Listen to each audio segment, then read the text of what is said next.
This is video presentation for Hallux valgus. Definition and descriptions of Hallux valgus. What is Hallux valgus?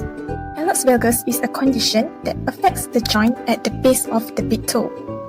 This condition is commonly called a bunion, which is development of a soft tissue and bony prominence on the medial side. Hallux valgus is a progressive foot deformity in which the first metatarsophalangeal MTP joint is affected. This joint is gradually subluxed, which is lateral deviation of the MTP joint and resulting in abduction of the first metatarsal while the phalanges adduct. In reality, this condition is much more complex than a simple bump on the side of the toe. At a late stage, these changes lead to pain and functional deficits such as impaired gait. For example, type of shoes used may cause Hallux valgus. Pointed shoes such as high heels and cowboy boots can contribute to the development of Hallux valgus, while wide shoes with plenty of room for the toes lessen the chance of developing the deformity and help reduce the irritation on the bunion if you already have one. The severe Hallux valgus deformity is also distressing to many and becomes a cosmetic problem. Incidence and prevalence of Hallux valgus. According to Nix et al. 2010, there is a high prevalence of Hallux valgus in the overall population, which are 23% of adults aged between 18 to 65 years and 35.7% of adults over 65 years of age. Meanwhile, there is also a higher prevalence in women and the elderly. According to a study regarding common foot deformities among Malaysian women due to wearing incorrectly sized shoes by Sharif et al. 2019, the results found that Hallux valgus is the common foot deformity, which is 38% among Malaysian women.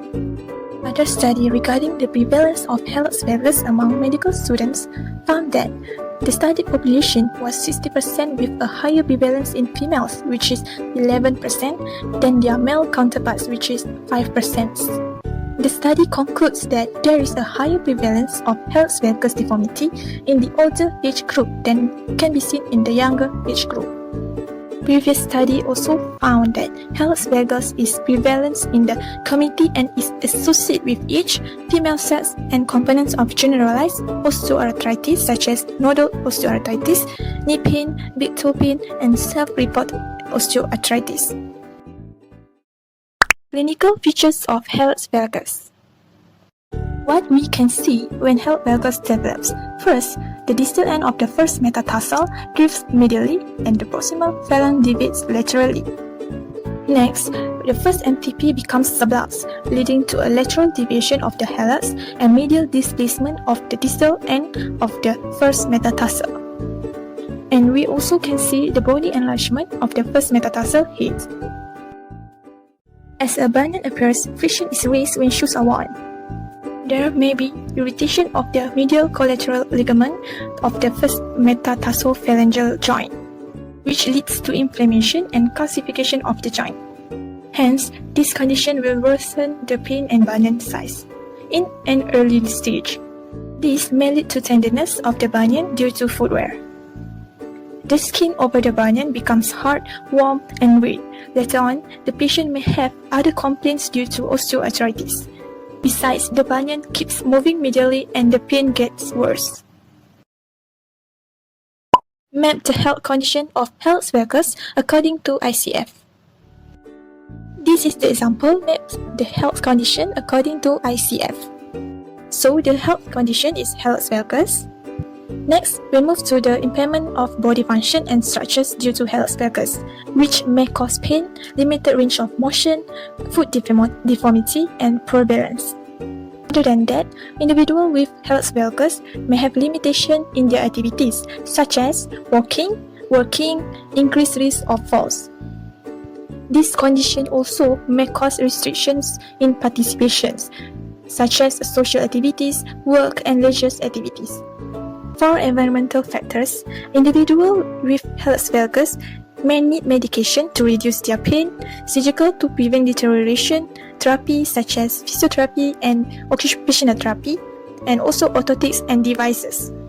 Next, for personal factors, there are few aspects that influence Hallux valgus, such as age, gender, heredity, foot shape, coping skills, and lifestyles, such as use of shoes types. Frames of reference for Hallux valgus.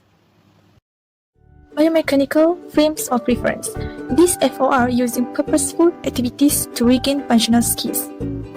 It assumes that engaging in occupation and therapeutic activities has the potential to remediate the underlying impairment, which results in improvement in occupational performance. The aims of these frames of reference for Hallux valgus conditions are to prevent deteriorations, to prevent gait problems, to reduce pain, to reduce presence of edema, and to promote strength and increase range of motions. Next is rehabilitative frame of reference. The FOR considers that rehabilitation as the process of facilitating patients in fulfilling daily activities and social roles with competence. In relation to the condition, this FOR will focus on the client's difficulty to wear shoes, having problems participating in work due to the deformity, and low confidence in social participations. Therefore, by using this FOR, the intervention aims to educate the client in order to maximize independence in ADL, participation in work, leisure, and social activities based on the concept of adaptation, compensation, and environmental modifications. Intervention for Hallux valgus. First intervention is exercise to relieve pain such as Achilles stretch by moving one foot back, then bend the knee of the opposite leg until you feel some stretch. Secondly, roll a golf ball under the foot also can relieve discomfort in the arch. Next is toe extension, in which the patient must stretch the toes up to the ankle. 2 grade, increase the intensity, time and frequency of the exercise. Meanwhile, for the evidence, Beck and Kicker 2002 found that mobilization can reduce pain and decrease deformity for Hallux valgus sufferers. Secondly, exercise to promote flexibility, strength and mobility of the feet such as to raise, point and curl. After each stage of raising, pointing and curling, patient have to hold for 5 seconds and repeat each stage 10 times. Other than that, patient can stretch the big toe up, down and to the side and hold it for 5 seconds for each position. 2 grade, increase the intensity, time and frequency of the exercise. For evidence, Hong et al. 2018 stated that joint mobilization can aid in Hallux valgus recovery. Meanwhile, Uritani et al. 2015 stated that it can strengthen the toes. Thirdly is exercise to improve strength such as toes play by spreading the toes apart and hold for 5 seconds. It can be graded by add a rubber band around the toes as a resistance exercise. Patient can also do toe curls by using a towel, grasp the towel using the toes and pull it towards them. 2 grade, put some weight on the end of the towel to act as a resistance exercise. Next is marble pickup, in which patient need to pick up a marble using the toes and place it into a bowl. It can be graded by increase the amount of marble or increase the distance to place the marble.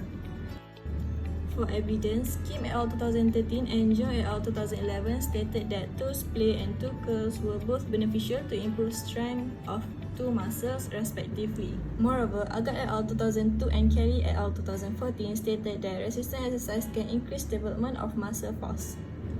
Next intervention is adaptive accessories recommendation that can help prevent deformities, pain and promote support.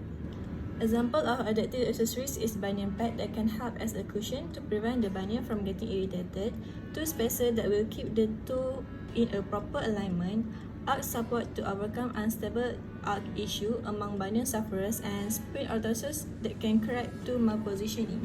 For evidence, Teharanina et al. 2008 found that toe separator can correct the alignment of the toes for a better gait pattern, and it was agreed by Tang et al. 2002 as it can decrease the deformity of the angle. Ferrer et al. 1999 also found that combination of stretching, strengthening exercise, and night sprint can improve the muscle strength. Lastly, to reduce pressure and deformity progression, therapists can recommend footwear modifications such as using wider toe-box shoe, as it will give some space for the feet. The recommended materials is soft leather or fabric. Patients also advised to wear thick but not tight socks to give protection against friction, and they are advised to wear flats instead of heels. However, wedges with gradual slope are acceptable as it will support the body weight across the whole foot. However, patients are advised to avoid narrow and small shoes, sandals that will give no support or protection to the toe, not wearing socks with shoes, and avoid using cotton socks as it gives no cushion which can irritate the bunion. For evidence, Collin and Thompson 1995 stated that wider toe box may reduce bunion symptoms. Another researchers also found that changing to comfortable footwear also can be beneficial for post-operative patients.